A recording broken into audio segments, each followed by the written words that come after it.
Mifumi Liboma et vous bêtes année, inospi babetaka, bagez mawete, tout ça nous n'avons pas pour un sentiment, batubamona qui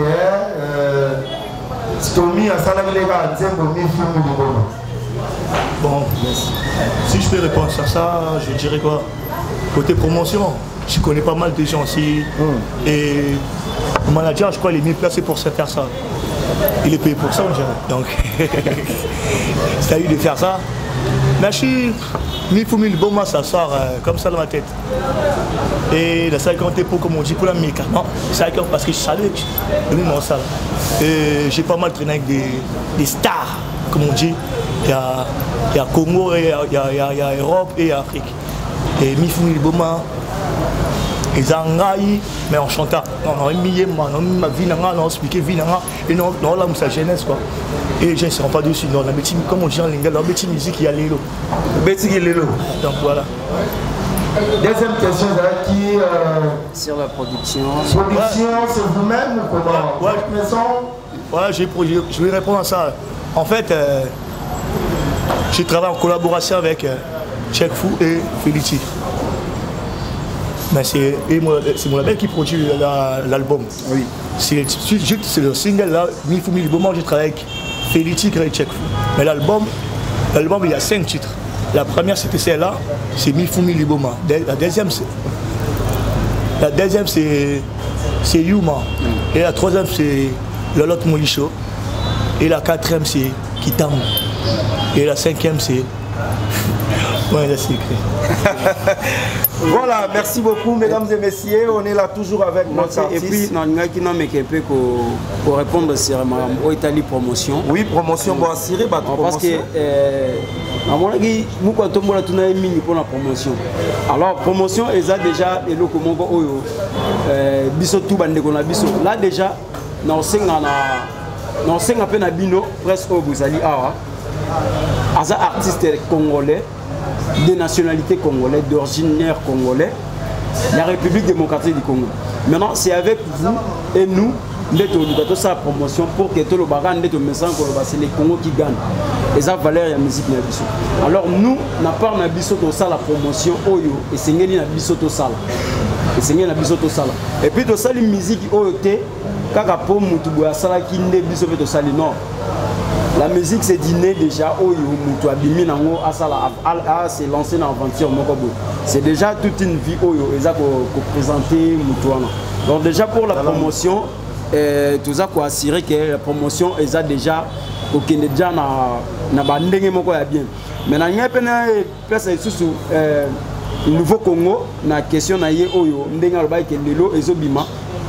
To bimisa ki audio depuis le 28 Obimsaki audio et clip nde Manelo na ba plateforme et tout mais sur YouTube et Obima bon la chaîne il y a canal de Sage TV.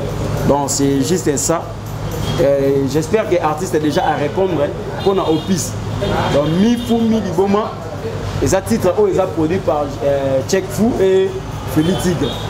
Mais disque où est Obima dans peu de temps tu peux dévoiler non en ce qui disque Nyon Cécilie tu peux sa titre et disque et puis artiste déjà précis le titre oyo ezali na kati ya disque oyo kobima wana mais ezali produit oyo kozala na kati ya label ya Akafulek. OK, il y a des featuring. Ouais, il y a pas mal de featuring, et au niveau des rap, j'ai fait un featuring avec un petit qui évolue bien, qui s'appelle les Gabron, les Tutu. Et j'ai un lourd featuring à faire avec Kobalade et Boleman. C'est des gens qui évoluent très bien. Et dans la rumba congolaise? Dans la rumba congolaise, je suis pas trop fan des rumba. Moi, je suis chaud. Voilà, merci beaucoup. On passe à la série de questions. Merci pour la parole. J'ai une petite question à poser à l'artiste. Voilà, je disais tantôt merci pour la parole, pardon. J'ai une petite question à poser à l'artiste. Si vous pouvez nous signifier, parce que la première question mi-ange et mi-fou, mi-bon, moi ça me rappelle un peu de mi-ange, mi-démon. Au démêler la cinéma, il y a mi-ange, mi-démon, pour voir votre présenter plutôt thème en fait. Pourquoi c'est basé dans la mi dirait pas que déjà ils sont top. L'artiste est prêt à être dans le ciment. Et puis, il y a eu peut-être que c'est moi qui fais contact, mais même d'ailleurs, il y a ma famille, nous, on va dire avec parole, pour expliquer qu'il y a 18h à l'heure, c'est la sortie officielle. Est-ce que l'artiste, c'est la mission ni Yamala ou Nakati, parce que vous êtes déjà en cette partie très belle, est-ce que la bonne musique, c'est ça la carte qu'on a pas mourir, la bonne musique, bah yo, Kalini, faut m'y dire, pour expliquer que c'est le pourquoi tu es pour comme la mission fait, et là, on se souvient, c'est pas Mario, pourquoi c'est moi que vous avez choisi 1000 fous, 1000 euros. Merci. C'est Vétaline, son vidéo, Ask Média. Pourquoi Mifou Miliboma? On est là d'abord. Ça, quelque chose. Bon, en fait, Mifou Miliboma, comment t'expliquer ça? Bateau, bah, il a vu pourquoi j'ai mis ça. Bateau, Mifou Miliboma. Non, expliquez-nous comment on question. Bateau, bah, il a vu pourquoi on a titré. On va. Là, on va que ça va question. On laisse d'abord finir.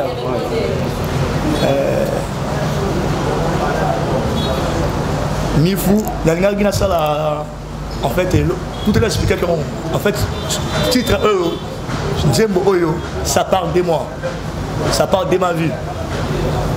Devant les gens, dans Paris, en Europe, partout. Dans l'Europe, ça image, tu vois. Il fait les choses de fou, il fait les choses de dingue, tu as vu comme ça, lui, moi, bon. Et les gens m'appelaient, la blase, comme on dit, Sirnon, dans la poteau, Aka Foulek. Ça veut dire, les mecs, un mec qui sa tête, il marche pas. Et dans Nzembo, au Yoka, j'ai rappelé, j'ai dit, les gens, ils pensent mal sur ma vie. Mais moi, je m'en fous de leur vie, parce que moi, je vis ma vie. Donc, ni fou, ni liboma, ça part de moi. Comme je vais dire aussi, ni stomi, ni foulek. C'est un peu ça. Et s'il vous plaît, j'aimerais un peu éclaircir sur Miwana. Miwana déjà, ils ont mis à Ndamou. Donc Ndamou liboma, Ndamou fou. Donc c'est juste Tozu Gaga. Oh, ils ont en français, c'est tout le temps en lingala. Donc c'est ça qu'on voulait faire. Ils ont en français, tout le temps en lingala. Et sur les questions, au moins, qui est sur mi-ange, mi-démon, bon, ils ont peut-être coïncidence, il y a pas combo tout cas. Ok, merci. Merci beaucoup. Quand on a une question là, parce qu'on est aussi en ligne, on a sur des messages pour un message en dépôt. L'artiste Tommy Autriche comme wana ya héritier Watanabe ya pesa ki mi-ange mi-démon et puis so balandeli ozapi ozalaki ozabena pire masa ya héritier Watanabe bobebani yango yibi kaka titre wana to bozaka normal répondre là on va bani motsuba répondre tobebani c'est trop tirant la mission. Est-ce que vous avez une mission? Est-ce que vous avez une question? Attends, vous avez un camarade. Non, on n'est pas des potes, c'est mon frère, t'as vu? Là, vous cherchez, on n'est pas là pour des polémiques, c'est mon frère, mais lui c'est mi-ange, moi c'est mi-fou. Et puis c'est tout là-bas qui tambo. On me téka, c'est qui tambo qui gagne. Merci beaucoup. Merci, bonjour à tous. C'est Elvis Yanfou, responsable de la presse congolaise. Aka Foulek, c'est une question dans les Aka encore. Par avant, il y a un artiste de l'université. Il y a un Netingaï, il y a un Chibouka, il y a un rapproche, il y a un musicien, mais du coup, au premier artiste de musicien, les gens m'ont bêté mon plaisir à nous. Mais dans le cas, il y a disque et la mission. Est-ce que les gens ont mis à Sika, rapport au Niasika, au Yo, mais ils sont bêtés, ils sont à Rumbo, mais ils ont Yoka. Vous voyez la mission à couper des calés, vous voyez la bêté dans la bateau. Vous voyez la fausseté. C'est ça. Bon. Tu as bien dit dans les Jidoka, au poste, il y a des balles, tu mets des balles ensemble, si je ne me trompe pas. En musique, qui m'a destin. Et tu sais très bien qu'il n'a participé pas trop dans le studio. Dans le studio, il y a des musiciens. J'étais en studio de Wera, plusieurs fois. Dans le studio de Niska. Là, c'est en Europe. En musique, il y a des trop dans le studio. Étant dans la belle Nanga, il y a un petit amour comme ça. Dans le studio, veux, honnête, tu peux essayer un truc avec moi? J'ai essayé, ça a marché. Et c'est un vœu, Yomokobi s'appelle l'eau. J'en ai parlé à Tchèque Fou. Il m'a dit pourquoi pas. J'ai chanté. Et tout à l'heure, peut-être vous avez quitté la ligne, elle a fan Yarumba. Ah, là, tout est. Tu vois, c'est ça, la vie dans la vie. On avait mis en sur la musique. Dans la carte, il y a pour voir la vitesse soit là. Voilà. J'ai très bien, bien. Natiqué l'autre. Comme on dit, natiqué l'autre. Là, jeune entrepreneur, là, entreprise. Là, on est à pouvoir lancer la belle. Donc, natiqué l'autre. Quand on a répondu à la question, non. Là, jeune entrepreneur, un jour, madame la salle à Paris, un jour, on a projet pour mon aïe, on a fait Eloko, on a Paris. Comme on dit flatterie, on a eu que ça la musique, on a Makambulanga, on a la belle nanga, on a la jean nanga, on a la chaussette nanga, on a la nyos nanga pour la musique nanga. Donc, on a besoin de Monika bateau, tout bazané kamba nanga, on a besoin de bon, c'est tout.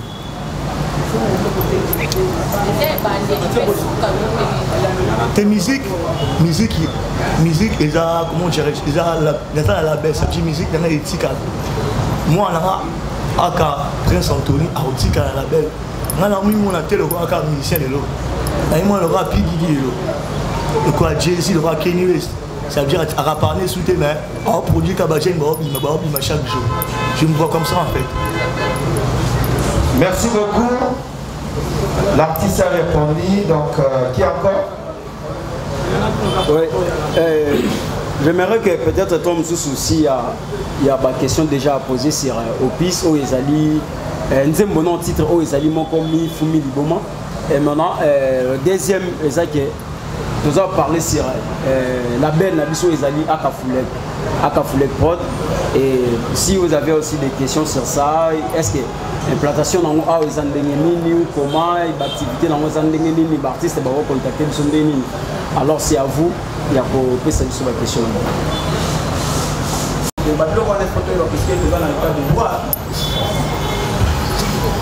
Merci. Déjà, mon Tommy, avant d'en ami qu'il y a le roi Bissoté. Bon, ça là, maman moutrou na papier. Donc, pas mal déjà artistes à l'Ibosso, autres méca qui kozana na kina tout ça les mamouillons sur un papier. La belle les a déjà dans ma micamanion sur eux et permettent à Kabatu. Bah, ça là, ma ramoutoua, numéro registre commercial, tout ça, identification nationale. Et puis, tout ça, avocat, oyo balandela déjà membre la belle déjà ezali. Na ba norme nyonso oyo esengaka la belle ezala. Et puis eza teke tout ça la belle gars lelo pe kufate. Et lo pe boma biso ba la belle ngo ezala kaka ba artiste oyo to yamba. Ezaka ba artiste to yamba. Oko yamba artiste moko boy lelo au moins na kati ya Congo la biso eza passe pour mutu moko abima ke producteur. Et ça vraiment passe pourquoi ba artiste baza rendre un peu biso bato to mbeka ko zala wana ba service moko oyo eza ko permettre biso te to continuer. Maintenant avec ma propre fort autoza na ngoto ko meka donc le cours eza au début mais toza ko likia que ezala na sukate to continuer les lobbies to ko zala te bato misu ba yeme l'important c'est ça que kombo wana mbe marque wana etikala dans na ba tanyo so ko etika na sa moto. Je voulais éclaircir aussi journaliste. Tu as bien raison, comme tu as dit, moi je suis un mec, je suis tellement déterminé. Ceux qui viennent au Webber, quand j'étais avec des musiciens, on m'a posé la question. Quand je suis déterminé, c'est la tenue par rapport à parce que tout le monde va déterminer la belle les artistes, elle a producteur, la maison, et la belle se voit au Yokan. Non, un artiste, depuis la le contrat, attends, ça fait comme ça fait 8 mois.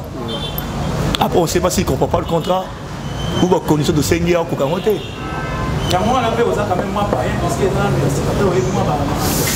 Non.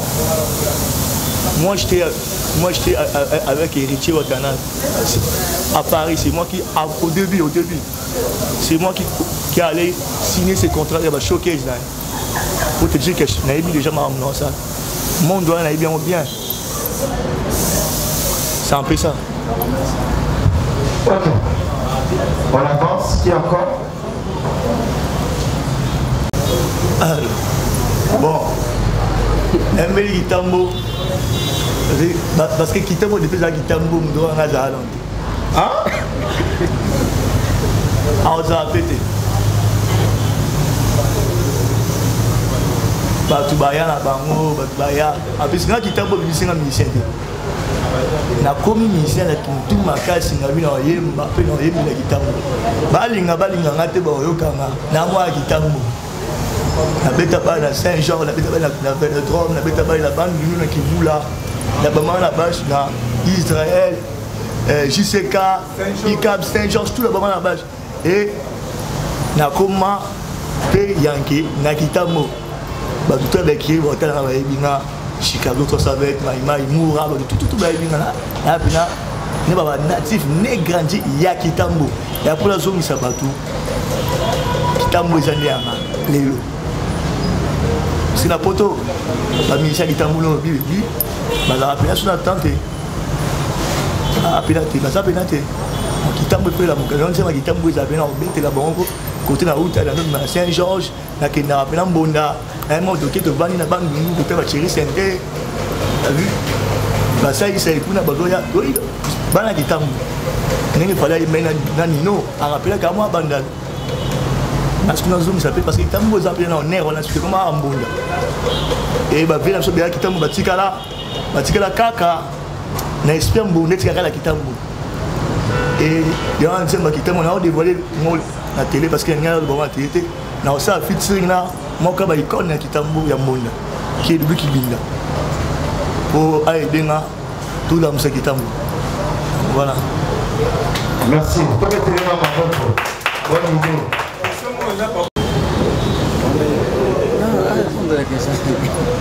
bon en fait conférence de presse là conférence de presse c'est Tommy Boy comme on a répondu non après je crois la dernière réponse à tout cela c'est comme si tu as promené non dans le bina promené na comme na pour moto et na les promener ka moko na zane trop fan ya Roma femme bien moi na Mbonda ça veut dire bien je vais gagner un coup de bon voilà donc c'est effectivement n'a pas pu m'affaire ça et wow obligé nambe ambe tene go bato ba na moto bato ba imba te ba oui dans un rappel alors voilà merci. Ok, merci vraiment. Je ne sais pas s'il y avait encore des questions parce que comme on a vu déjà pour arriver vers la fin. Beaucoup attendre le titre. Question par rapport à l'artiste, parce que vous avez un peu musicien, vous avez quand même au continent de la musique. Par rapport au programme, vous avez pour la situation pour un concert, repose à la showcase, repose à la tout ça, dans le sens que vous reconnaître les sources dans les qui parce que qui nous dans la studio. Moi, surtout aux années gaz dans qui, il n'y a pas que même lui qui tenait pas ça. Ok, merci. Je voulais déjà signaler que ce dimanche déjà, artiste Aza guest na soirée moko ezali Saint-Été na Malebo na Kitambo. Donc tout ça peut na Kitambo toujours na Kitambo avec les managers Mila Cox. Donc il y a makasi na donc déjà c'est dimanche tout ça le jeudi. Donc dimanche artiste Aza na Malebo soirée Saint-Été Donc artiste déjà ozala na ba programme sous et kuya nango ba et puis batu nyonso oyo pendant que artiste aza o bazana besoin ba contacter pour na ba show pour na ba quelque makambo moko ba ko sana artiste aza na awa pour na ba production nyonso. Mais pour nous répondre que artiste aza vraiment mingi na awa na mambo etali mi fumi liboma et puis deuxièmement pour na ko luka ko planter la belle kofungola porte pour na artiste nyonso pour na kota na kati la belle. Donc c'est ça. Ok, merci. Ok, mesdames et messieurs, on est presque à la fin. Question. Dernière question. L'artiste historique, Vita la belle, il faut aider la jeunesse. Il faut aider la jeunesse parce que dans mon jeunesse congolaise, elle évolue pas mal à niveau son et musique dans le Congo. Ils ont vraiment né quoi. Tout beau temps la musique j'ai jamais chanté, mais le jour j'ai essayé et ça a marché. Donc pour tout aider Batouana, au monde à évoluer ma mère, à soutenir na quartier na milieu à déranger à but notamment parce qu'on peut se montrer à l'occasion article empreinte na Congo avait mis ça un jour album et vite à la belle n'a été pour leur milliardaire na Sima Batu et pour na réaliser un projet il y a des jeunes talents malheureusement ils ont monté ils ont coquille pour enregistrer même des moments la sécurité et fonctionnement il y a la belle. Comme je viens de dire encore, je ne suis pas trop rumba. J'ai essayé de faire un peu avec Diego Milito. Et il a qui a un peu l'acoustique là. Je ne suis pas trop rumba. Comme je dis, et pour tout signer dans la belle, c'est facile. Je contacte comment appelle mon manager et le manager est associé à la belle. Parce que na Kinshasa baza deux, il y a un big manager ni la coxie. Bon, on est au Carabao, au type de son. Parce que au type de son, ceux qui sont enregistrés. Ceux qui ont enregistré, sont Bango, et eux ont enregistré ce son. Et ils ont des critères et tout ça. Il y a 4 personnes encore en France, ils ont manager Babayo Kaka. Bon, pour les écoute Kaka. Et moi, on tire à graine dans Souka si je suis fan de ça. C'est ça le problème. Donc c'est un peu ça. Merci beaucoup, mesdames et messieurs. On est presque à la fin. Je ne sais pas, en jouant, s'il y a un amour à dire. Donc, tu peux ajouter quoi par rapport à la Oyo sur le Wami Awa. Je vous signale que l'élo déjà à 18h. Miliboma et vous êtes déjà disponible dans la vidéo sur YouTube. Mais tous avoir précision. Et pas il y a manager Nabiso. Et puis nous avons signalé na maman Satou au Bazana Batala. Donc à repérer sa numéro à bureau. Ils ont toute chance. Maman c'est belé ok maman Bazana Tala naye. Il faut dire merci à notre frère Oyaye Azumo Solonaye à Thier Yango pour aider les jeunes Congolais au Bazou Sala bien. Et surtout alobi bien azana posa comme un milliardaire tena momo na bino to na musala na bino non ye aye pour aider jeunesse congolaise les amis nous faut soutenir to sepela na ye soko yoki biso soko tali biso il suffit d'appeler il faut au bengi au s'enregistrer au ye au sololi soki contrat et sepeli si yo au signer au démarrer directement ils ont idée il faut tout soutenir surtout biso bagène congolais en juin. Si vous allez à la photo, ici nous sommes au Congo. Il faut aller télécharger ça. Il faut aller télécharger ça, c'est Spotify, il y en a partout. Il faut aller télécharger. Et on a au Canada, on va dimanche. Dimanche, c'est un homme qui a battu le rim. Kassi, attends, mais il faut le voir. Oh, regarde,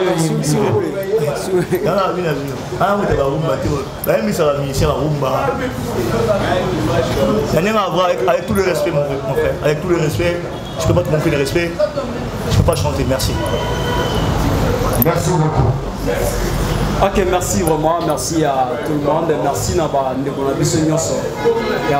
différents organes où se présenter. Merci, je vois déjà que vous êtes vraiment nombreux, il y a pas mal de chaînes où il y a RTVS 1, Elengia Congo, Nyota Officiel, Mukwantombolo, Tabita TV, Congo Wood, Numérica, SK Media, Océan TV. Il y a Chanel Plus TV, Bongania Media, Canal des Sages, RTNCD. Il y a aussi Patoisa Mouibele, vraiment on appelle Sibinognon, merci. Déjà pour la ça. Ouais, merci. Merci. Déjà pour la Mekepek aussi ça déjà. Ndenge modérateur à sortir le bas. PC Chicago. Donc et puis on appelle merci na bas Chicago mobimba kitambo na moni vraiment que soutien ça na moni maître Sabler na moni pas mal de gens donc merci na je suis un peu flatté, merci, je te remercie à tout bari. Je m'attendais pas à un moment où on va te virer parce que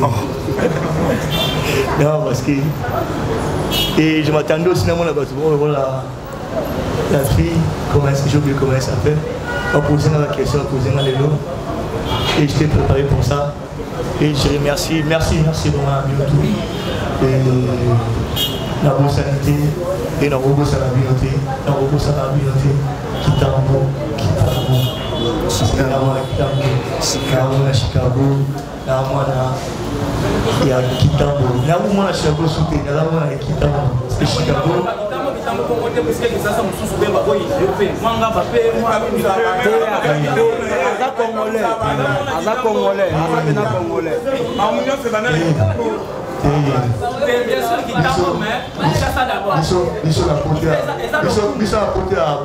Moi je suis un mec qui n'a pas rentré ça. Je suis un mec de la main. Mais là-bas on a parlé. Naki, nous avons la guitare. Mais nous avons quelques bandes. Et c'est ça. Naki, nous avons la commission. Nous avons la guitare. Il faut nous recommander dans la route. Oui. Parce que tout le monde ça fait des 21 années. Mais on a toujours un catini ça, on peut accompagner. Je suis ici, comme Maître Mavou, Fardizé, avec Kiki, Azaki, Maître Bouzoué, on retrouve dans la temps, ça va être à Chigo, Maître Ndana. Donc, c'est des l'être de Belgique, c'est ça.